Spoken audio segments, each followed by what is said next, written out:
guys, so today I'm going to do the best of May releases in books. May is really hard, I think, because a lot of books come out in May, I think in preparation for summer. So I might put summer in the title somewhere around this, but it was really hard. And a lot of like best summer books I think I probably skipped out on, but it was really hard to dwindle it down to 10, but I did. And yeah, so let's just get started. First one is Court of Rings and Ruin by Sara J. Maas. This comes out May 2nd. Okay, so this is a third in the series. As you guys know, I didn't really like Court of Thorns and Roses that much, but I loved Court of Mist and Fury, which came out last year. And then this is the third installment of the series, so I had to put it in, and I'm super excited to read it.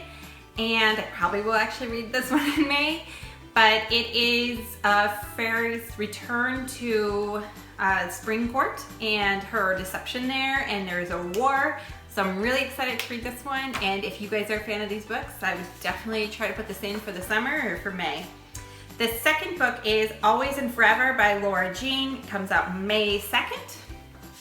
This is the third in the series, and I don't quite remember the first two books. I just remember liking them and thinking I want to know what happens next, so that's why I went ahead and put it in. These are very popular books. You've probably seen them on the bookshelf. One is P.S. I Love You. The other one is like To All the Boys I Loved Before. It's about the main heroine and Peter, and about school ending and college is coming up and decisions are made. So it's definitely a beach read. I'll mark them beach read. So number 2 was definitely a beach read. This third book is A Million Junes by Emily Henry, and this comes out May 16th. The reason I picked this one, it wasn't really necessarily high up on like Goodreads or Amazon, but its description like captured me instantly. So if I had gone into the library and saw this book, I would have picked it up. But it's like, it said it was Romeo and Juliet versus meets 100 Years of Solitude, and there is family feuds, and there's a romance, and yeah, what do you need more than those two things? So I'm really excited for this book, and I can't wait to read this one. So book number 4 is Beartown by Fredrik. It comes out May 2nd. So this one already reached, I think, the New York Times bestseller list like the first week it was out. But it is about a hockey team in a small town, and there's scandal in the Star, and this guy is a really good author. Not necessarily the story that I was like, oh yeah, but I know he's a good author. So I'm excited to read this one. Book number 5, and this is Flame of Mist. It comes out May 16th, and I didn't write down the author, so I'm gonna insert it here. So this book was about a daughter of a samurai, need I say more, and she is promised to an emperor's son who is one of his favorite consorts, and on the way there when she's traveling, she is also an alchemist, and on the way where she's traveling, she is kidnapped and ends up dressed kind of like a boy, and so she's trying to find out why these people captured her and who's against her and everything. So yeah, that sounds exciting. I mean, from the very first line, she's a daughter of a samurai, you kind of want to read the book. And I think it is a first in the series book, so it is going to be a series. The 6th book is When Dimple Met Rishi, and it comes out May 30th. This book was hard to pick. Like, there was a bunch of books, but this one had one of the best reviews that were in the YA beach read category. And so I finally picked this one because it had really good reviews and it had such a cute little cover. But this book is about an Indian American couple and their trials and tribulations, and it's just flat out a summer beach romance read.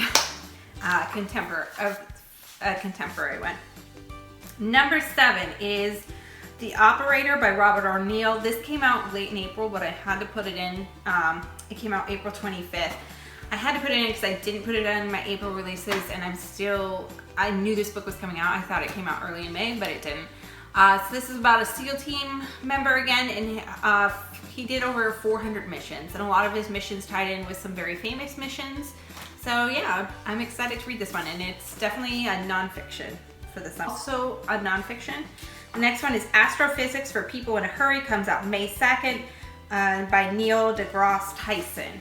So yeah, this book is simply as what's in the title. It is a simplified version of astrophysics for some people, and It is a New York Times bestseller already, the very first week it came out. So I would actually read this one. It sounds kind of intriguing to me. If you're not into science at all, then I wouldn't go toward this path, but it is a simplified version. So if you're at least halfway interested in the cosmos, check it out this summer.